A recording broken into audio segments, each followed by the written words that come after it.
Hi all, welcome back to my channel Harshitha Shetty vlogs. ಇದು ನಮ್ಮದು ತಿರುಪತಿಲಿ ಸೆಕೆಂಡ್ ಡೇ ಆಗಿರುತ್ತೆ. ಸೊ ನಾವು ಅವತ್ತು ಸ್ವಲ್ಪ ಬೇಗ ಎದ್ದು ಫ್ರೆಶ್ ಅಪ್ ಆಗಿಬಿಟ್ಟು ಅಲ್ಲಿರೋ ಪ್ಲೇಸಸ್ನೆಲ್ಲ ಕವರ್ ಮಾಡೋಣ ಅಂದ್ಕೊಂಡ್ವಿ. ಬಿಕಾಸ್ ನಮಗೆ 12:30ಗೆ ಚೆಕ್ಔಟ್ ಆಗಬೇಕಿತ್ತು ರೂಮು. ಅದಕ್ಕೋಸ್ಕರನೇ ಸ್ವಲ್ಪ ಬೇಗನೆ ಅಲ್ಲಿರೋ ಪ್ಲೇಸಸ್ನೆಲ್ಲ ಕವರ್ ಮಾಡೋಣ ಅಂದ್ಬಿಟ್ಟು ಫ್ರೆಶ್ ಅಪ್ ಆಗಿಬಿಟ್ಟು ಬಂದ್ವಿ. ಫಸ್ಟು ಬಂದು ಸ್ವಲ್ಪ ಕಾಫಿ ಕುಡಿಯೋಣ ಅಂದ್ಕೊಂಡು ನಾನಿಲ್ಲಿ ಕಾಫಿ ತೊಗೊಂಡೆ. ಅವರು ಶುಂಠಿ ಕಾಫಿ ತೊಗೊಂಡಿದ್ರು.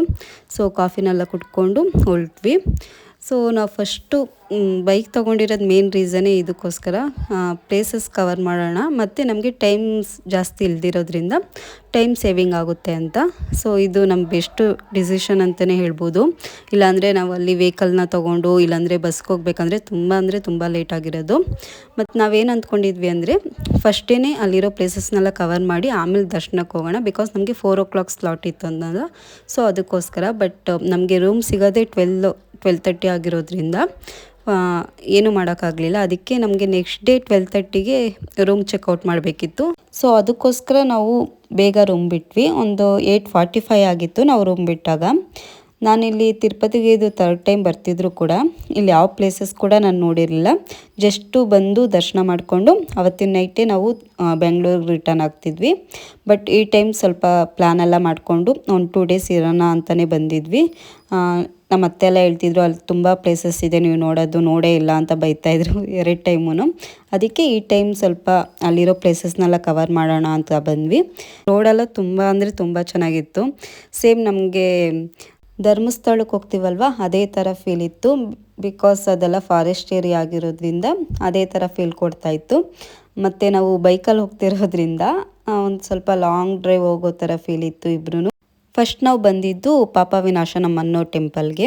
ಸೊ ಇದ್ರ ಬಗ್ಗೆ ನನಗೆ ಹಿಸ್ಟ್ರಿ ಕೂಡ ಗೊತ್ತಿರಲಿಲ್ಲ ಮತ್ತು ಹೇಗಿರುತ್ತೆ ಅಂತ ಗೊತ್ತಿರಲಿಲ್ಲ. ಬಿಕಾಸ್ ಇದು ನಾನು ಫಸ್ಟ್ ಟೈಮ್ ವಿಸಿಟ್ ಆಗಿತ್ತಲ್ಲ ಅದಕ್ಕೋಸ್ಕರ. ಸೊ ಫಸ್ಟು ಅಲ್ಲಿ ಡ್ಯಾಮ್ ಕೂಡ ಇದೆ. ಬಟ್ ಅದು ಇವಾಗ ಓಪನ್ ಇರಲಿಲ್ಲ, ಯಾಕಂತ ಗೊತ್ತಿರಲಿಲ್ಲ, ಕ್ಲೋಸ್ ಮಾಡಿದರು. ಓಪನ್ ಇದ್ದಿದ್ರೆ ಚೆನ್ನಾಗಿತ್ತು. ಇಲ್ಲಿ ಕಪಿಲಾ ನದಿ ಹರಿಯುತ್ತೆ. ಸೊ ಅಲ್ಲಿಂದ ಸ್ವಲ್ಪ ಕೆಳಗಡೆ ಬಂದರೆ ಈ ಥರ ಮೇಲಿಂದ ನೀರು ಬೀಳ್ತಾ ಇರುತ್ತೆ. ಸೊ ಈ ನೀರನ್ನ ನಾವು ತಲೆ ಮೇಲೆ ಹಾಕ್ಕೊಂಡ್ರೆ ನಮ್ಮ ಪಾಪ ಎಲ್ಲ ಕಳೆದೋಗುತ್ತೆ ಅಂತ ಹೇಳ್ತಾರೆ. ಅದಕ್ಕೋಸ್ಕರ ಇಲ್ಲಿ ಆಲ್ಮೋಸ್ಟ್ ಎಷ್ಟೊಂದು ಜನ ಸ್ನಾನ ಕೂಡ ಮಾಡ್ತಿದ್ರು ಅದೇ ನೀರಲ್ಲಿ. ಸೊ ನಾವು ಹೋಗಿ ಅದನ್ನು ತಲೆ ಮೇಲೆ ಹಾಕ್ಕೊಂಡು ಕೈ ಕಾಲ್ಗೆ ಹಾಕ್ಕೊಂಡು ಬಂದ್ವಿ, ಇದರಿಂದ ನಮ್ಮ ಪಾಪ ಎಲ್ಲ ಕಳೆದೋಗ್ಲಿ ಅಂತ. ಅದಾದಮೇಲೆ ಅದ್ರ ಪಕ್ಕನೇ ಇಲ್ಲಿ ಗಂಗಾವತಿ ಟೆಂಪಲ್ ಇದೆ. ಸೊ ಇಲ್ಲಿ ತಿರುಪತಿಲಿ ನೀವು ಯಾವುದೇ ದೇವಸ್ಥಾನಕ್ಕೆ ಹೋದ್ರೂ ಅಲ್ಲಿ ಒಂದೊಂದು ಟೆಂಪಲ್ ಇದ್ದೇ ಇರುತ್ತೆ. ಸೊ ನಾವು ಅಲ್ಲಿಗೆ ಹೋಗಿ ಕೈಯೆಲ್ಲ ಮುಕ್ಕೊಂಡು ಬಂದ್ವಿ. ಪ್ರತಿಯೊಂದು ದೇವಸ್ಥಾನಕ್ಕೂ ತಂದೇ ಆದ ಇತಿಹಾಸಗಳಿರುತ್ತೆ. ಸೊ ತಿಳ್ಕೊತಾ ಹೋದರೆ ತುಂಬ ಸಿಗುತ್ತೆ ಅಂತ ಹೇಳ್ಬೋದು. ನನಗೆ ಎಷ್ಟು ಗೊತ್ತಿದೆ ಅಷ್ಟನ್ನು ಮಾತ್ರ ನಾನು ಇಲ್ಲಿ ಹೇಳಿದ್ದೀನಿ. ನಿಮಗೆ ಇದಕ್ಕಿಂತ ಜಾಸ್ತಿ ಏನಾದರೂ ಗೊತ್ತಿದೆ ಈ ಪ್ಲೇಸ್ ಬಗ್ಗೆ ಪ್ಲೀಸ್ ಕಮೆಂಟ್ ಮಾಡಿ. ನಾನು ಅದನ್ನು ನೋಡಿ ನಾನು ತಿಳ್ಕೊಳ್ಳೋ ಹಾಗಾಗುತ್ತೆ, ಅದಕ್ಕೋಸ್ಕರ. ಸೊ ಅದನ್ನಾದಮೇಲೆ ಅಲ್ಲಿಂದ ನಾವು ಬಿಟ್ಟು ಮೇಲೆ ಬಂದ್ವಿ. ಸೊ ಅಲ್ಲಿ ಹೂವನ್ನೆಲ್ಲ ಮಾರ್ತಿದ್ರು. ಇವ್ರು ನನಗೆ ಮಲ್ಲಿಗೆ ಹೂವು ಕೊಡಿಸಿದ್ರು. ತುಂಬ ಫ್ರೆಶ್ ಆಗಿತ್ತು ಹೂವು ಅಂತ ಹೇಳ್ಬೋದು, ಚೆನ್ನಾಗಿತ್ತು. ಸೊ ಅದನ್ನು ಮುಟ್ಕೊಂಡು ಅಲ್ಲಿಂದ ಡ್ಯಾಮ್ ಹತ್ರ ಹೋದ್ವಿ. ನಾನು ಫಸ್ಟೇ ಹೇಳಿದ್ನಲ್ಲ ಅಲ್ಲಿ ಫುಲ್ಲು ಡ್ಯಾಮೆಲ್ಲ ಇನ್ನೂ ಕ್ಲೋಸ್ ಮಾಡಿದರು ಅಂತ. ಸೊ ಅದೇ ಒಂದು ಕ್ಲಿಪ್ಪಿಂಗ್ಸ್ ತೊಗೊಂಡೆ. ಓಪನ್ ಇದ್ದಿದ್ರೆ ಫೋಟೋಸ್ ಎಲ್ಲ ತೊಗೊಳಕ್ಕೆ ನಿಜ ಚೆನ್ನಾಗಿರೋದು ಮತ್ತು ವೀಡಿಯೋ ಮಾಡೋಕ್ಕೂ ಚೆನ್ನಾಗಿರೋದು ಅನಿಸ್ತು. ಸೊ ಅಲ್ಲಿಂದ ಬಿಟ್ಟು ನಾವು ಶಾಪಿಂಗ್ ಮಾಡೋಣ ಅಂತ ಬಂದ್ವಿ. ಸೊ ತಿರುಪತಿ ಅಂದ್ರೇ ಶಾಪಿಂಗ್ ಮಾಡ್ಬೋದು ಅಂತ ಹೇಳ್ಬೋದು. ಅಷ್ಟು ಅಂಗಡಿಗಳಿದೆ, ಎಲ್ಲ ಥರ ಐಟಮ್ಗಳು ಸಿಗುತ್ತೆ ಅಂತ ಹೇಳ್ಬೋದು. ಸೊ ನಾನು ಇಲ್ಲಿ ಕಲೆಕ್ಷನ್ಸ್ ಎಲ್ಲ ನೋಡ್ತಿದ್ದೆ, ಎಷ್ಟು ಯಾವುದು ಚೆನ್ನಾಗಿದೆ ಅಂತಲ್ಲ. ನನಗೆ ಪ್ರೈಸ್ ಕಂಪೇರ್ ಮಾಡಿದ್ರೆ ಬೇರೆ ಎಲ್ಲದಕ್ಕಿಂತ ಇಲ್ಲಿ ಸ್ವಲ್ಪ ಕಮ್ಮಿ ಇತ್ತು ಅನಿಸ್ತು.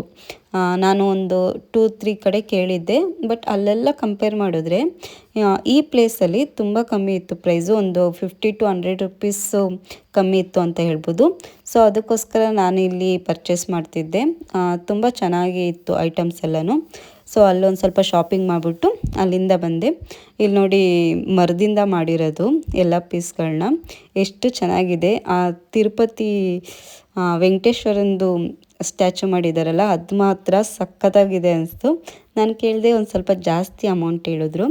ಸೊ ಅದೆಲ್ಲ ಆದಮೇಲೆ ಟಿಫನ್ ಮಾಡೋಣ ಅಂತ ಬಂದೆ. ನಾನು ಪರೋಟ ತೊಗೊಂಡಿದ್ದೆ, ಇವ್ರಿಗೆ ರೇಗಿಸ್ತಿದ್ದೆ. ಇಡ್ಲಿ ವಡೆ ಇದನ್ನು ಬಿಟ್ಟು ಇವ್ರು ಇನ್ನೇನು ತಿನ್ನಲ್ಲ ಮಾರ್ನಿಂಗ್ ಹೊತ್ತು. ಬೇಕಂದರೆ 3 times ಕೊಟ್ಟರು ತಿಂತಾರೆ ಅಂತ ಹೇಳ್ಬೋದು. ಅಷ್ಟು ಇಡ್ಲಿ ಪ್ರಿಯರು ಅವರು. ಸೊ ಅದನ್ನೇ ರೇಗಿಸ್ತಿದ್ದೆ. ಟಿಫನ್ ಮುಗಿಸ್ಕೊಂಡು ಅಲ್ಲಿಂದ ಹೊರಟ್ವಿ. ಸೊ ಅಲ್ಲಿಂದ ಹೊರಟಾದ್ಮೇಲೆ ಮಧ್ಯದಲ್ಲಿ ಹನುಮಾನ್ ಟೆಂಪಲ್ ಸಿಕ್ತು. ಅಲ್ಲಿ ಕೈ ಮುಕ್ಕೊಂಡು ಅದಾದಮೇಲೆ ಮುಂದೆ ಆಕಾಶಗಂಗೆ ಅನ್ನೋ ಪ್ಲೇಸ್ಗೆ ಬಂದ್ವಿ. ಸೊ ಇದು ತುಂಬ ಚೆನ್ನಾಗಿತ್ತು ಪ್ಲೇಸ್ ಅಂತ ಹೇಳ್ಬೋದು. ಬಟ್ ಕೆಳಗಡೆ ನೀರೆಲ್ಲ ಹರಿಯುತ್ತೆ, ಅಲ್ಲಿವರೆಗೂ ಎಲ್ಲ ಬಿಡಲಿಲ್ಲ. ಜಸ್ಟು ಟೆಂಪಲ್ ಇರೋವರೆಗೂ ಅಷ್ಟೇ ಬಿಟ್ಟರು. ಇಲ್ಲಿ ಹನುಮಾನ್ ಟೆಂಪಲ್ ಇತ್ತು. ಸೊ ಹನುಮಾನ್ ಟೆಂಪಲ್ಗೆ ಹಂಗೆ ಕೈ ಮುಕ್ಕೊಂಡು, ಈ ಪ್ಲೇಸು ಏನಕ್ಕೆ ಫೇಮಸ್ಸು ಅಂದರೆ ಇಲ್ಲಿ ಬರೋ ನೀರಿಂದನೇ ದೇವರಿಗೆ ಅಭಿಷೇಕ ಮಾಡ್ತಾರೆ ಅಂತ ಹೇಳ್ತಾರೆ. ಮತ್ತು ಈ ನೀರು ವೆಂಕಟೇಶ್ವರನ ಪಾದದಿಂದ ಉದ್ಭವವಾಯಿತು ಅಂತ ಕೂಡ ಹೇಳ್ತಾರೆ. ಸೊ ಅದಕ್ಕೋಸ್ಕರ ಇಲ್ಲಿ ಎಲ್ಲರೂ ಬಂದು ಪೂಜೆ ಮಾಡ್ತಾರೆ. ಮತ್ತು ಈ ನೀರನ್ನ ಅವ್ರ ಮನೆಗೆ ಕೂಡ ತೊಗೊಂಡೋಗ್ತಾರೆ. ಅಲ್ಲೇ 2 ಟೆಂಪಲ್ ಇದೆ, ಒಂದು ಆಂಜನೇಯಂದು ಮತ್ತು ಇನ್ನೊಂದು ಅಂಜನಾ ದೇವಿದು. ಸೊ ನಾವಲ್ಲಿ ಹೋಗಿ ಕೈ ಮುಕ್ಕೊಂಡು ಅಲ್ಲಿಂದ ಇಲ್ಲಿ ನೀರು ತೊಗೊಳ್ಳೋಣ ಅಂತ ಬಂದ್ವಿ. ತುಂಬ ಅಂದರೆ ತುಂಬ ರಶ್ ಇತ್ತು ನೋಡಿ. ಇಷ್ಟೇ ಜಾಗ ಇರೋದ್ರಿಂದ ಕೆಳಗಡೆ ಯಾರನ್ನೂ ಬಿಡ್ತಿರ್ಲಿಲ್ಲ. ಇಷ್ಟೇ ಜಾಗ ಇರೋದ್ರಿಂದ ತುಂಬ ರಶ್ ಇದ್ದರು ಆ ನೀರನ್ನ ತೊಗೊಳಕ್ಕೋಸ್ಕರ. ಸೊ ನಾವು ಅದೆಲ್ಲ ತೊಗೊಂಡು ಹೊರಟ್ವಿ. ಸೊ ನಾವು ರೂಮ್ ಬರೋಷ್ಟೊತ್ತಿಗೆ ಒಂದು 11:30 ಆಗೋಗಿತ್ತು. ನಮಗೆ 12:30ಗೆ ಚೆಕ್ಔಟ್ ಇರೋದ್ರಿಂದ ನಾವು ಸ್ವಲ್ಪ ಬೇಗನೆ ರೂಮ್ ಬಿಟ್ಕೊಟ್ವಿ. ಹೇಳಿದ್ನಲ್ಲ ಫಸ್ಟೇ 100 ರೂಪೀಸ್ ಅಷ್ಟೇ ರೂಮ್ ಆಗಿತ್ತು ಅಂತ. ನಿಜವಾಗ್ಲೂ ಯೂಸ್ಫುಲ್ ಅಂತ ಹೇಳ್ಬೋದು. ಬಟ್ ಡೆಪಾಸಿಟ್ಗೆ 500 ರೂಪೀಸ್ ಇಸ್ಕೊತಾರೆ. ನಾವು ಫೋನ್ಪೇಲಿ ಏನಾದರೂ ಪೇ ಮಾಡಿದರೆ ವಿತಿನ್ 5 ಅವರ್ಸಲ್ಲಿ ನಮಗೆ ರೀಫಂಡ್ ಆಗುತ್ತೆ. ಅಕಸ್ಮಾತ್ ಕಾರ್ಡಿಂದ ಏನಾದರೂ ಪೇ ಮಾಡಿದರೆ ವಿತಿನ್ 5 ಡೇಸ್ ಏನೋ ತೊಗೊಳುತ್ತೆ. ಸೊ ಅಲ್ಲಿಂದ ನಾವು ಹೊರಟ್ವಿ. ನಾವು ಮೇಲಿರೋ ಪ್ಲೇಸಸ್ ಎಲ್ಲ ಕವರ್ ಮಾಡಿರೋದ್ರಿಂದ ಸೊ ಇವಾಗ ಕೆಳಗಡೆ ತಿರುಪತಿಲಿ ಇರೋ ಪ್ಲೇಸಸ್ನ ಕವರ್ ಮಾಡೋಣ ಅಂತ ಅಂದ್ಕೊಂಡ್ವಿ. ನಾವೊಂದು 12:30 ಅಷ್ಟೊತ್ತಿಗೆ ತಿರುಮಲ ಬಿಟ್ವಿ. ಸೊ ಹೇಳಿದ್ನಲ್ಲ ಫಸ್ಟೇ ಬೈಕ್ ತೊಗೊಂಡಿದ್ದು ಸಖತ್ ಯೂಸ್ಫುಲ್ ಅಂತ. ಇಲ್ಲಾಂದರೆ ನಾವು ಬಸ್ಗೆ ವೆಯ್ಟ್ ಮಾಡಬೇಕಿತ್ತು ಅಲ್ಲಿಂದ ಹೊರಡ್ಬೇಕಂದ್ರೆ. ಸೊ ಬೈಕ್ ಇರೋದ್ರಿಂದ ಆರಾಮಾಗಿ ಅಲ್ಲಿಂದ ನಮ್ಗೆ ಎಷ್ಟು ಹೊತ್ತಿಗೆ ಬೇಕೋ ಅಷ್ಟೊತ್ತಿಗೆ ಹೊರಟ್ವಿ. ಅಲ್ಲಿಂದ ಬರಬೇಕಾದ್ರೆ ಆಲ್ಮೋಸ್ಟ್ ತುಂಬ ಜನ ನಡ್ಕೊಂಡು ಹೋಗ್ತಾಯಿದ್ರು. ಇಲ್ಲಂತೂ ರೋಡು ಸಖತ್ತು ಕರ್ವ್ಗಳಿತ್ತು. ಇದು ಸ್ವಲ್ಪ ಘಾಟ್ ಸೆಕ್ಷನ್ ಆಗಿರೋದ್ರಿಂದ ಜಸ್ಟ್ 1 ಕಿಲೋಮೀಟರ್ಗೂ ಸಖತ್ತು ಕರ್ವ್ಗಳಿತ್ತು. ಸ್ವಲ್ಪ ಡೇಂಜರ್ ಅಂತಲೇ ಹೇಳ್ಬೋದು. ಬಟ್ ಒಂದು ಥಿಂಗ್ ಏನಂದರೆ ಇಲ್ಲಿ ಹೋಗೋಕ್ಕೆ ಒಂದು ದಾರಿ, ಬರೋಕ್ಕೆ ಒಂದು ದಾರಿ ಇರುತ್ತೆ. ಸೊ ಮುಂದೆಯಿಂದ ಯಾವುದು ಗಾಡಿ ಬರುತ್ತೆ ಅನ್ನೋ ಭಯ ಇರಲ್ಲ. ಬಟ್ ಈ ಕರ್ವ್ಗಳಲ್ಲಿ ಸ್ವಲ್ಪ ಕೇರ್ಫುಲ್ಲಾಗಿ ಹೋಗಬೇಕಾಗುತ್ತೆ. ಬಿಕಾಸ್ ನಾವು ಹೋಗ್ಬೇಕಾದ್ರೆ ಒಂದು ಆಕ್ಸಿಡೆಂಟ್ ಕೂಡ ಆಗಿತ್ತಲ್ಲಿ. ಅದು ಏನು ಗಾಡಿ ಏನು ಗುದ್ದಾಗಿರಲಿಲ್ಲ, ಜಸ್ಟು ಬೈಕ್ಗೆ ಕರ್ವ್ ತೊಗೊಬೇಕಾದ್ರೆ ಏನೋ ಸ್ಕಿಡ್ ಆಗಿಬಿಟ್ಟು ಬಿದ್ದೋಗ್ಬಿಟ್ಟಿದ್ರು. ಸೊ ಸ್ವಲ್ಪ ಬ್ಲಡ್ಡೆಲ್ಲ ಬರ್ತಿತ್ತು. ಅದಕ್ಕೋಸ್ಕರ ಸ್ವಲ್ಪ ಟ್ರಾಫಿಕ್ ಜಾಮ್ ಆಗಿತ್ತು. ಸೊ ಅದೆಲ್ಲ ಮುಗಿಸ್ಕೊಂಡು ನನಗೆ ಅದನ್ನೆಲ್ಲ ನೋಡಾದ್ಮೇಲೆ ಸ್ವಲ್ಪ ಭಯ ಆಯಿತು. ಸ್ವಲ್ಪ ನಿಧಾನಕ್ಕೆ ಹೋಗೋಣ ಅಂತ ಅಂದ್ಕೊಂಡ್ವಿ. ಸೊ ಅಲ್ಲಿಂದ ನಾವು ಬಂದಿದ್ದು ಪದ್ಮಾವತಿ ಟೆಂಪಲ್ಗೆ. ನಾನು ಅಂದ್ಕೊಂಡೆ ಅಷ್ಟೊಂದೇನು ರಶ್ ಇರಲ್ಲ, ಆರಾಮಾಗಿ ಒಂದು 30 ಮಿನಿಟ್ಸಲ್ಲಿ ಏನು ದರ್ಶನ ಆಗುತ್ತೆ, ಬಂದ್ಬಿಡ್ಬೋದು ಅಂತ. ಬಟ್ ಅಲ್ಲಿ ತಿರುಪತಿಲಿ ಎಷ್ಟಿದೆಯೋ ಅದೊಂದು 0.5% ರಶ್ ಇತ್ತು ಇಲ್ಲಿ. ಸೊ ನಾವು ಲಗೇಜೆಲ್ಲ ತೊಗೊಂಬಂದಿದ್ವಲ್ಲ, ಅಲ್ಲೇ ಪ್ರೈವೇಟು ಲಾಕರ್ ಇತ್ತು. ಸೊ ಅಲ್ಲೇ ಇಟ್ಟಿದ್ವಿ. ಒಂದು 30 ರೂಪೀಸ್ ಏನೋ ತೊಗೊಂಡ್ರು. 1 ಅವರ್ಗೆ 30 ರೂಪೀಸ್ ಅಂತ ಏನೋ ಚಾರ್ಜ್ ಮಾಡ್ತಿದ್ರು. ಸೊ ಅಲ್ಲೇ ಲಗೇಜೆಲ್ಲ ಇಟ್ಬಿಟ್ಟು ದರ್ಶನಕ್ಕೆ ಹೋದ್ವಿ. ನಾರ್ಮಲ್ ದರ್ಶನನೇ ಎಷ್ಟು ಒಂದು 3 to 4 ಅವರ್ಸ್ ಆಗ್ತಿತ್ತು. ನಾವು ಸ್ಪೆಷಲ್ ಎಂಟ್ರಿಗೆ ಹೋದ್ವಿ. ಸ್ಪೆಷಲ್ ಎಂಟ್ರಿಗೆ ನಮಗೆ 1.5 ಅವರ್ ಏನೋ ಆಯಿತು. ಸೊ ಅಲ್ಲೆಲ್ಲ ದರ್ಶನ ಮುಗಿಸ್ಕೊಂಡು ನೆಕ್ಸ್ಟು ಎಲ್ಲಿಗೆ ಹೋಗೋಣ ಅಂತ ಥಿಂಕ್ ಮಾಡ್ತಾಯಿದ್ವಿ. ಸೊ ನೆಕ್ಸ್ಟು ಅದೇ ಮ್ಯಾಪಲ್ಲಿ ನೋಡಿಕೊಂಡು ಅದಾದಮೇಲೆ ಇಲ್ಲಿ ಒಂದು ಥಿಂಗ್ ಏನಂದರೆ, ಈ ಬಾಟ್ಲು ತೋರಿಸ್ತಿದ್ದೀನಿ ನೋಡಿ. ತಿರುಮಲದಲ್ಲಿ ನಮಗೆ ಎಲ್ಲಿ ನೋಡಿದರೂ ಪ್ಲಾಸ್ಟಿಕ್ ಬಾಟಲ್ ಸಿಗಲ್ಲ, ಈ ಥರ ಗಾಜಿನ ಬಾಟಲೇ ಸಿಗೋದು. 750 mlಗೆ ಒಂದು 50 ರೂಪೀಸ್ ಏನೋ ತೊಗೊತಾರೆ. ಸೊ ಇದು ಗುಡ್ ಥಿಂಗ್ ಅಂತ ಹೇಳ್ಬೋದು. ಫುಲ್ ಟೆಂಪಲ್ ರನ್ ಮಾಡಿರೋದ್ರಿಂದ ಯಾವುದನ್ನ ಫೇಮಸ್ ಪ್ಲೇಸ್ಗೆ ಹೋಗೋಣ ಅಂತ ಸರ್ಚ್ ಮಾಡಿದ್ವಿ. ಆವಾಗ ಈ ಶ್ರೀ ವೆಂಕಟೇಶ್ವರ ಝೂಲಾಜಿಕಲ್ ಪಾರ್ಕ್ ಅಂತ ಸಿಕ್ತು. ಸೊ ಹೋಗೋಣ ಅಂತ ಹೋದ್ವಿ. ನಾನು ಅಂದ್ಕೊಂಡಿದ್ದು ಸಫಾರಿ ಇದೆ, ಇಲ್ಲಿ ಲಯನ್ ಸಫಾರಿ ಇದೆ ಅಂತ ತೋರಿಸ್ತು. ನನ್ನ ಎಕ್ಸ್ಪೆಕ್ಟೇಷನ್ ಸ್ವಲ್ಪ ಜಾಸ್ತಿನೇ ಇತ್ತು ಅಂತ ಹೇಳ್ಬೋದು. ಮುಂದೆ ಹೇಗಿರುತ್ತೆ ಅಂತ ಹೇಳ್ತೀನಿ. ಸೊ ಅಲ್ಲೇ ಗಾಡಿ ನಿಲ್ಲಿಸ್ಬಿಟ್ಟು ಇವರು ಟಿಕೆಟ್ ತೊಗೊಂಬರೋಣ ಅಂತ ಹೋದರು. ಪರ್ ಪರ್ಸನ್ಗೆ 70 ರೂಪೀಸ್ ಏನೋ ಚಾರ್ಜ್ ಮಾಡಿದ್ರು ಅಷ್ಟೇ. ಸೊ ಅಲ್ಲೇ ಲಗೇಜೆಲ್ಲ ಇಡ್ಬೋದಿತ್ತು. 1 ಬ್ಯಾಗಿಗೆ 10 ರೂಪೀಸ್ ಏನೋ ಚಾರ್ಜ್ ಮಾಡಿದ್ರು. ನಾವು ಹೋಗಿದ್ದು ಒಂದು 4:30 ಆಗೋಗಿತ್ತು. 5:30ಗೆ ಝೂ ಕ್ಲೋಸಿಂಗ್ ಟೈಮ್ ಆಗಿತ್ತು. ಸೊ ನಮಗೆ ಸಿಕ್ಕಿದ್ದೇ 1 ಅವರ್ ಅಂತ ಹೇಳ್ಬೋದು. ಅದಕ್ಕೋಸ್ಕರ ಸ್ವಲ್ಪ ಬೇಗ ಹೋಗೋಣ ಅಂದ್ಕೊಂಡ್ವಿ. ಬಟ್ ಇಲ್ಲಿ ಪ್ರೈವೇಟ್ ವೆಹಿಕಲ್ಸ್ದು ಅಲೋ ಇರಲಿಲ್ಲ. ಜಸ್ಟ್ ಅದನ್ನು ಆಚೆ ನಿಲ್ಲಿಸ್ಬಿಟ್ಟು ಹೋಗಬೇಕಿತ್ತು. ಮತ್ತು ಇಲ್ಲಿ ಒಂದು ಥಿಂಗ್ ನಾನು ನೋಡಿದ್ರೆ, ಇಲ್ಲಿ ಎಲ್ಲ ಫೇಮಸ್ ಪ್ಲೇಸ್ಗಳಿಗೂ ವೆಂಕಟೇಶ್ವರ ಸ್ವಾಮಿ ಹೆಸರೇ ಇಕ್ಕಿದ್ದಾರೆ. ಯಾವುದಕ್ಕೂ ಬೇರೆಯವ್ರ ಹೆಸರು ಇಕ್ಕಿಲ್ಲ. ಇವಾಗ ನಮ್ಮದು ಮೈಸೂರಲ್ಲೆಲ್ಲ ನೋಡಿದ್ರೆ ಝೂಗೆ ರಾಜರ ಹೆಸರು ಮತ್ತು ಒಂದೊಂದಕ್ಕೆ ಒಂದೊಂದು ನೇಮ್ ಕೊಟ್ಟಿದ್ದಾರೆ. ಬಟ್ ಇಲ್ಲಾಗಲ್ಲ, ಎಲ್ಲ ಫೇಮಸ್ ಪ್ಲೇಸ್ಗಳಿಗೂ ಜಸ್ಟು ವೆಂಕಟೇಶ್ವರ ಸ್ವಾಮಿ ಹೆಸರೇ ಇಕ್ಕಿದ್ದಾರೆ. ಅವರು ಗಾಡಿ ನಿಲ್ಸಿ ಬರೋವರೆಗೂ ನಾನು ಇಲ್ಲೇ ಆಚೆ ವೇಟ್ ಮಾಡ್ತಾಯಿದ್ದೆ. ಇಲ್ಲಿ 3 ಕೋತಿಗಳಿದೆ, ಎಷ್ಟು ಚೇಷ್ಟೆ ಮಾಡ್ತಿದ್ದಾವೆ ನೋಡಿ. ಈ ಕೋತಿ ಅಂತೂ ನಾನು ನೋಡ್ತಾ ಇರೋಗಿದ್ದನು ನೀರು ಕುಡಿತಾನೆ ಇದೆ. ಒಂದು 1/2 ಲೀಟರ್ ನೀರು ಅನಿಸುತ್ತೆ ಕುಡಿತಾನೆ ಇದೆ. ಅದಕ್ಕೆ ಮಂಗನಿಂದ ಮಾನವ ಅಂತ ಹೇಳ್ಬೋದು. ಸೇಮ್ ನಮ್ಮನ್ನು ನೋಡ್ದಂಗೆ ಆಗ್ತಿತ್ತು ಅದನ್ನು. ಅದಾದಮೇಲೆ ಒಳಗಡೆ ಹೋದ್ವಿ. ನಾನು ಹೇಳಿದ್ನಲ್ಲ, ಇಲ್ಲಿ ಪ್ರೈವೇಟ್ ಬೈಕೇನು ಅಲೋ ಇರಲಿಲ್ಲ ಅಂತ. ಸೊ ಇಲ್ಲೇ ಬೈಕ್ ತೊಗೊಬೋದಿತ್ತು. ನಾವೇನಕ್ಕೆ ಬೈಕ್ ತೊಗೊಂಡ್ವಿ ಅಂದರೆ, ಅದು ನಮಗೆ ಟೈಮ್ ಇದ್ದಿದ್ದು 1 ಅವರ್ ಅಷ್ಟೇ. ಆ ಪ್ಲೇಸು ಒಂದು 6 to 7 ಕಿಲೋಮೀಟರ್ಸು ರೌಂಡ್ ಹಾಕಬೇಕಿತ್ತು. 1 ಅವರಲ್ಲಿ ಅಷ್ಟು ಹಾಕೋಕ್ಕಾಗಲ್ಲ ಅಂದ್ಬಿಟ್ಟು ನಾವು ಬೈಕ್ ತೊಗೊಂಡು ಹೊರಟ್ವಿ. ನಾನು ಮೇನ್ ಥಿಂಗ್ ಇಲ್ಲಿ ಹೋಗಿದ್ದು ಲಯನ್ ಸಫಾರಿ ಇದೆ ಅಂತ ಹೇಳಿದರು. ನಾನು ಫುಲ್ಲು ಎಕ್ಸೈಟ್ಮೆಂಟಲ್ಲಿ ಹೋದೆ ಹೇಗಿರುತ್ತೆ ಅಂತ. ಜಸ್ಟು ಒಂದು 10 ಮಿನಿಟ್ಸ್ ಕೂಡ ಮಾಡಲಿಲ್ಲ ಅವರು. ನಾನು ಮುಂದೆ ತೋರಿಸ್ತೀನಿ ವಿಡಿಯೋ ಹೇಗಾಯಿತು ಅಂತ. ಇಲ್ಲಿ ಅಷ್ಟು ಝೂಲ್ಲಿ ಏನು ಪ್ರಾಣಿಗಳಿರಲಿಲ್ಲ, ಜಾಸ್ತಿ ಜಿಂಕೆ ಇತ್ತು ಅಷ್ಟೇ. ಅದಾದಮೇಲೆ ಅದನ್ನೆಲ್ಲ ನೋಡಿಕೊಂಡು ಸಫಾರಿಗೆ ಹೋದ್ವಿ. ಮಕ್ಕಳೆಲ್ಲ ತುಂಬ ಜನ ಬಂದಿದ್ದರು ಅವತ್ತು, ಸಂಡೇ ಆಗಿರೋದ್ರಿಂದ. ಸೊ ಲಯನ್ ಸಫಾರಿ ಹೇಗಿತ್ತು ಅಂದ್ಬಿಟ್ಟು ಮುಂದೆ ಈ ವಿಡಿಯೋದಲ್ಲಿ ಕಂಟಿನ್ಯೂ ಮಾಡ್ತೀನಿ, ಹಾಗೆ ನೋಡಿ.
ಜಸ್ಟ್ ಒಂದು 10 ಮಿನಿಟ್ಸ್ ಕೂಡ ಇರಲಿಲ್ಲ ಸಫಾರಿ. ಅಷ್ಟು ಬೇಗ ಜಸ್ಟ್ ಒಂದು 3 to 4 ಲಯನ್ ತೋರಿಸ್ಬಿಟ್ಟು ಕರ್ಕೊಂಬಂದ್ಬಿಟ್ರು.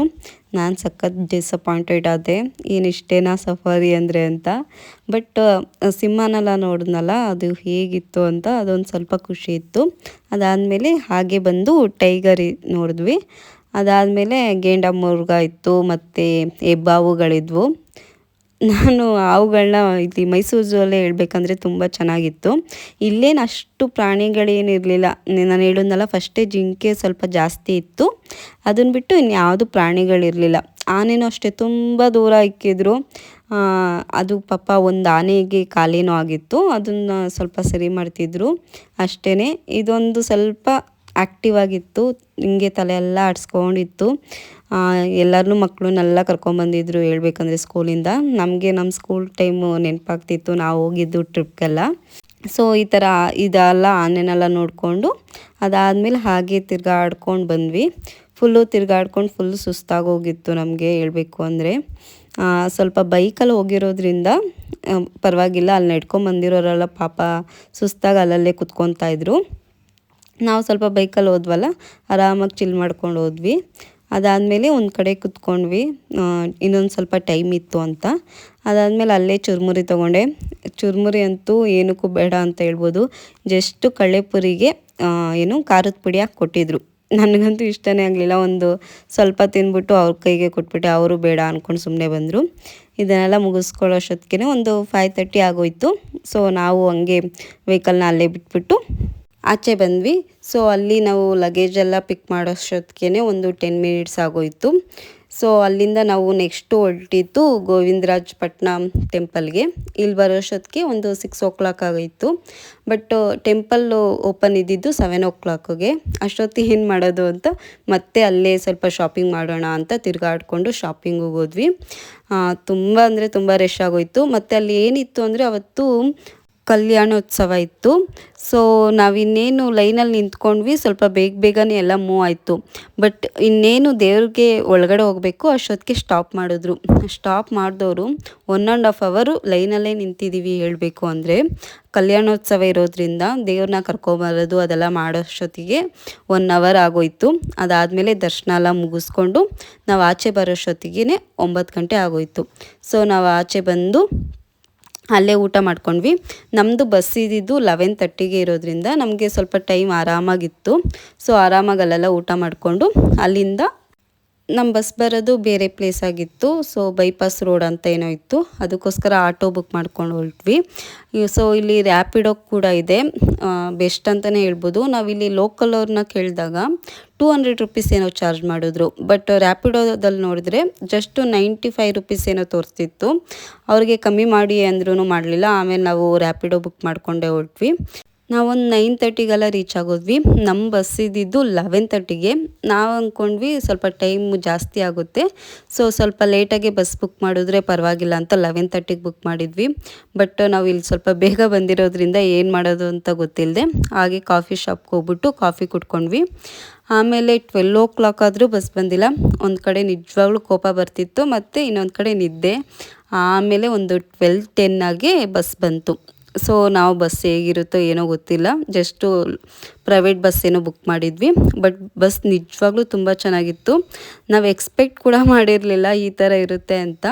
ನಾವು ತುಂಬ ಸ್ಲೀಪರ್ ಕೋಚಲ್ಲೆಲ್ಲ ಹೋಗ್ತಾ ಇರ್ತೀವಿ, ಬಟ್ ಯಾವುದು ಈ ಥರ ನಿಜವಾಗ್ಲೂ ಇರಲಿಲ್ಲ. ಅಮೌಂಟು ಅಷ್ಟೇ, ಏನು ಅಷ್ಟು ಜಾಸ್ತಿ ಇರಲಿಲ್ಲ. ಇಬ್ರಿಗೂ ಸೇರಿಸಿ ಎಷ್ಟು ಒಬ್ರಿಗೆ 1100 ಏನೋ ಬಿತ್ತು. ಇವಾಗ ನಾವು ಬರಬೇಕಾದ್ರೂ ಅಷ್ಟೇ ಆಗಿತ್ತು, ಬಟ್ ಒಂದು 200 ರುಪೀಸ್ ಏನೋ ಕಮ್ಮಿ ಆಗಿತ್ತು ಅಂತ ಅಂದರು. ಬಟ್ ಅದಕ್ಕೆ ಕಂಪೇರ್ ಮಾಡಿದ್ರೆ ಈ ಬಸ್ ಎಷ್ಟು ಅಪ್ಡೇಟ್ ಆಗಿತ್ತು ಅಂದರೆ ನಿಜವಾಗ್ಲೂ ನನಗೆ ಶಾಕ್ ಆಗೋಯಿತು ಬಸ್ನ ನೋಡಿ. ಇವಾಗ ಇಬ್ರಿಗೂ ಆ ಥರ ಮಧ್ಯದಲ್ಲಿ ಈ ಥರ ಏನೋ ಸ್ಲೈಡ್ ಹಾಕಿ ಕೊಟ್ಟಿರೋದಾಗಿರಲಿ, ಮತ್ತು ಇಬ್ರಿಗೂ ಸಪ್ರೇಟಾಗಿ ಟಿವಿಗಳಿತ್ತು, ಮತ್ತು ಈ ಥರ ವೆಲ್ಕಮ್ ಕಿಟ್ ಕೂಡ ಕೊಟ್ಟಿದ್ರು. ನನಗೆ ಶಾಕ್ ಆಗೋಯಿತು, ಏನು ಇದೆಲ್ಲ ಕೊಟ್ಟಿದ್ದಾರಲ್ಲ, ಎಷ್ಟು ಚಾರ್ಜ್ ಮಾಡಿದ್ರು ಅಂತ. ಆಮೇಲೆ ಕೇಳಿದ್ರೆ ಪರವಾಗಿಲ್ಲ ಸ್ವಲ್ಪ ಕಮ್ಮಿನೇ ಇತ್ತು ಅಂದರು. ನೋಡಿ ಇವಾಗ ವೆಲ್ಕಮ್ ಕಿಟ್ಟಲ್ಲಿ ಏನೇನು ಕೊಟ್ಟಿದ್ದಾರೆ ಅಂತ ಹೇಳ್ತಿದ್ದೀನಿ. ಟಿಶ್ಯೂ ಕೊಟ್ಟಿದ್ದಾರೆ, ಮತ್ತು ಇಲ್ಲಿ ಲಾವಾ ಕೇಕ್ ಕೊಟ್ಟಿದ್ದಾರೆ, ಆಮೇಲೆ ಈ ಥರ ದಾಲ್ ಕೊಟ್ಟಿದ್ದರು, ಸ್ವೀಟು ಖಾರ ಎಲ್ಲ ಕೊಟ್ಟಿದ್ದಾರೆ ಹೇಳಬೇಕು ಅಂದರೆ. ಆಮೇಲೆ ಈ ಥರ ಯೂನಿಬಿಕ್ ಕುಕ್ಕೀಸ್ ಕೊಟ್ಟಿದ್ದಾರೆ. ಅದಾದಮೇಲೆ ಚಿಕ್ಕಿ. ಈ ಮಧ್ಯರಾತ್ರಿಲಿ ಯಾರು ಇದೆಲ್ಲ ತಿಂತಾರೆ? ಸೊ ಆಲ್ಮೋಸ್ಟ್ ಈ ಬಸ್ಸಲ್ಲಿ ಬರೋರಿಗೆಲ್ಲ ಕೊಡ್ತಾರೇನೋ. ಆಮೇಲೆ ಒಂದು ವೆಟ್ ವೈಪರ್ ಇತ್ತು, ಇಷ್ಟೇ. ನಾವು ಹೋಗಿದ್ದಿದ್ದೆ 12:30. ಅದರಲ್ಲಿ ಏನು ಟಿ ವಿ ನೋಡೋಣ ಅಂತ ನಾವು ಅಂದ್ಕೊಂಡ್ವಿ. ಬಟ್ ಇದು ಸ್ವಲ್ಪ ಮಾರ್ನಿಂಗ್ ಜರ್ನಿ ಮಾಡೋರ್ಗಾಗಿರಲಿ, ಅಥವಾ ತುಂಬ ಲಾಂಗ್ ಜರ್ನಿ ಮಾಡ್ತಾರಲ್ಲ ಅವ್ರಿಗೆ ಬೆಸ್ಟ್ ಅಂತಲೇ ಹೇಳ್ಬೋದು. ನಾವು ಹೋಗಿದ್ದಿದ್ದೆ 12:30, ಮಲ್ಕೊಂಡ್ರೆ ಸಾಕು ಅಂತ ಅನಿಸ್ತಿತ್ತು ಹೇಳಬೇಕು ಅಂದರೆ. ಸೊ ಟಿ ವಿ ಎಲ್ಲ ಕೊಟ್ಟಿದ್ರಲ್ಲ ಅದನ್ನೆಲ್ಲ ಚೆಕ್ ಮಾಡ್ತಾಯಿದ್ರು ಇವರು ಹೇಗೆ ಬರುತ್ತೆ ಅಂತ. ಎಲ್ಲ ಲ್ಯಾಂಗ್ವೇಜಸ್ಸು ಇತ್ತು. ಅಮೆಝಾನ್ ಪ್ರೈಮೆಲ್ಲ ಇನ್ಸ್ಟಾಲ್ ಮಾಡಿ ಇಕ್ಕಿದ್ರು. ಸೊ ಇವರು ಯಾವುದನ್ನ ಒಂದು ಮೂವಿ ನೋಡೋಣ ಅಂದ್ಬಿಟ್ಟು ಚೆಕ್ ಮಾಡ್ತಾಯಿದ್ರು. ನಾನು ಹಂಗೆ ಸ್ವಲ್ಪ ವೀಡಿಯೋಸ್ ತೊಗೊಳ್ಳೋಣ ಅಂತ ತೊಗೊತಿದ್ದೆ. ತುಂಬ ಚೆನ್ನಾಗಿತ್ತು ನಿಜವಾಗ್ಲೂ. ಇದು ಓಪನ್ ಆಗಿ ಜಸ್ಟು 1.5 ಇಯರು 1 ಇಯರು ಏನೋ ಆಗಿತ್ತು. ಅಲ್ಲಿ ತೋರಿಸ್ತಾಯಿದ್ರು 1 ಇಯರ್ ಆ್ಯನಿವರ್ಸರಿ ಅಂತ. ಸೊ ತುಂಬ ಚೆನ್ನಾಗಿದೆ. ನೀವೇನ ಹೋಗಬೇಕಂದ್ರೆ ಟ್ರೈ ಮಾಡಿ ಈ ಬಸ್ಸು ನಿಜವಾಗ್ಲೂ ಕಮ್ಮಿ ಬಜೆಟ್ಗೆ ವರ್ತ್ ಅಂತಲೇ ಹೇಳ್ಬೋದು. ಒಂದು 900 ರುಪೀಸ್ ಏನೋ ಬೀಳುತ್ತೆ ಫಸ್ಟೇ ನಾವು ಬುಕ್ ಮಾಡಿದ್ರೆ. ನಾನು ಚೆಕ್ ಮಾಡಿದಾಗ ಒಂದು 900 ರುಪೀಸ್ ಏನೋ ತೋರಿಸ್ತಿತ್ತು. ವರ್ತ್ ಅಂತಲೇ ಹೇಳ್ಬೋದು. ಇವಾಗ ನಾವು ಗೌರ್ಮೆಂಟ್ ಬಸ್ಸಲ್ಲಿ ಹೋದ್ರೂ ಅಷ್ಟೇ ಬೀಳುತ್ತೆ ಸ್ಲೀಪರ್ ಕೋಚು. ಸೊ ಇದು ಬೆಸ್ಟ್ ಅಂತ ಹೇಳ್ಬೋದು. ಇವ್ರದ್ದು ಬಾಸ್ದು ಕೋಟಿಗೊಬ್ಬ 3 ಹಾಕ್ಕೊಂಡು ಮೂವಿ ನೋಡ್ತಾಯಿದ್ರು ತಿನ್ಕೊಂಡು. ನಾನು ಅದನ್ನೇ ರೇಗಿಸ್ತಿದ್ದೆ ಯಾವುದೋ ನೋಡ್ಕೊಳ್ಳಿ ಅಂತ. ನನಗೆ ಸಾಕಾಗೋಗಿತ್ತು. ಸೊ ನೋಡಿ, ಈ ಥರ ಇಬ್ಬರು ಮಧ್ಯೆ ಡಿಸ್ಟರ್ಬ್ ಆಗಬಾರ್ದು ಅಂತ ಸ್ಕ್ರೀನ್ ಕೂಡ ಕೊಟ್ಟಿದ್ದಾರೆ. ನನಗೆ ತುಂಬ ಇಂಪ್ರೆಸಿವ್ ಅನಿಸ್ತು ಬಸ್ಸು. ಸೊ ಇಲ್ಲೆಲ್ಲ ಆರಾಮಾಗಿ ಚಾರ್ಜಿಂಗ್ ಹಾಕ್ಕೊಳ್ಳೋಕ್ಕೆ ಆಗಲಿ, ಮತ್ತು ವಾಟರ್ ಬಾಟಲ್ ಆಗಲಿ, ಮತ್ತು ಎ ಸಿ ಕೂಡ ಸಖತ್ತು ಕಂಡೀಷ್ನರ್ ಆಗಿತ್ತು. ಆರಾಮಾಗಿ ಮಲ್ಕೊಬೋದಿತ್ತು, ಆ ಥರ ಇತ್ತು. ಸೊ ಅದೆಲ್ಲ ಆದಮೇಲೆ ಹಾಗೆ ಮಲ್ಕೊಂಡು ಒಂದು 6:30ಗೇನೋ ನಮಗೆ ಡ್ರಾಪ್ ಮಾಡಿದ್ರು. ಸೊ ಅಲ್ಲಿಂದ ನಾವು ಕ್ಯಾಬ್ ಬುಕ್ ಮಾಡಿಕೊಂಡು, ನಾನು ಹೇಳಿದ್ನಲ್ಲ ಚಲ್ಲಘಟ್ಟದಲ್ಲಿ ನಾವು ಫಸ್ಟೇ ಬೈಕ್ನ ಅಲ್ಲೇ ಮೆಟ್ರೋದಲ್ಲಿ ಹಾಕಿದ್ವಿ ಅಂತ. ಸೊ ಅಲ್ಲಿಂದ ಬೈಕ್ ತೊಗೊಂಡು ಮನೆಗೆ ಹೊರಟ್ವಿ. ನಾವು ಬರೋದೇ ಒಂದು 8:30 ಆಗೋಗಿತ್ತು. ಸೊ ಇನ್ನೇನು ಟೈಮ್ ಆಗೋಗಿದೆಯಲ್ವಾ ಅಂದ್ಬಿಟ್ಟು ಅಲ್ಲೇ ಸ್ವಲ್ಪ ಕಾಫಿ ಕುಡಿಯೋಣ ಅಂದ್ಬಿಟ್ಟು ಕಾಫಿ ಶಾಪ್ ಹತ್ರ ಹಾಕಿದ್ವಿ, ಮಾಲ್ಗುಡಿ. ಇಲ್ಲಿ ಟೀ ತುಂಬ ಚೆನ್ನಾಗಿರುತ್ತೆ ಅಂತ ಹೇಳ್ತಾರೆ, ಬಟ್ ನನಗೆ ಕಾಫಿ ಸಖತ್ ಇಷ್ಟ. ನಾನು ಈ ಕಡೆ ಬಂದಾಗಲ್ಲ ಆಲ್ಮೋಸ್ಟು ಇಲ್ಲಿ ಕಾಫಿ ಮಸ್ಟ್ ಆ್ಯಂಡ್ ಶುಡ್ ಆಗಿ ಕುಡಿತೀನಿ. ಸಖತ್ತಾಗಿರುತ್ತೆ ಟೇಸ್ಟ್ ಕೂಡ. ನೀವು ಯಾವಾಗನ ಟ್ರೈ ಮಾಡಿ. ಸೊ ಇನ್ನೇನು ಟೈಮ್ ಆಗೋಗಿದೆ, ಇನ್ನು ಮನೆಗೆ ಹೋಗಿ ಟಿಫನ್ ರೆಡಿ ಮಾಡೋಕ್ಕಾಗಲ್ಲ ನನ್ನ ಕೈಯಲ್ಲಿ ಅಂದ್ಬಿಟ್ಟು ಇಲ್ಲೇ ಸ್ವಲ್ಪ ಟಿಫನ್ನು ಪಾರ್ಸಲ್ ಮಾಡಿಸ್ಕೊಂಡು ಹೋಗೋಣ ಅಂತ ಬಂದ್ವಿ.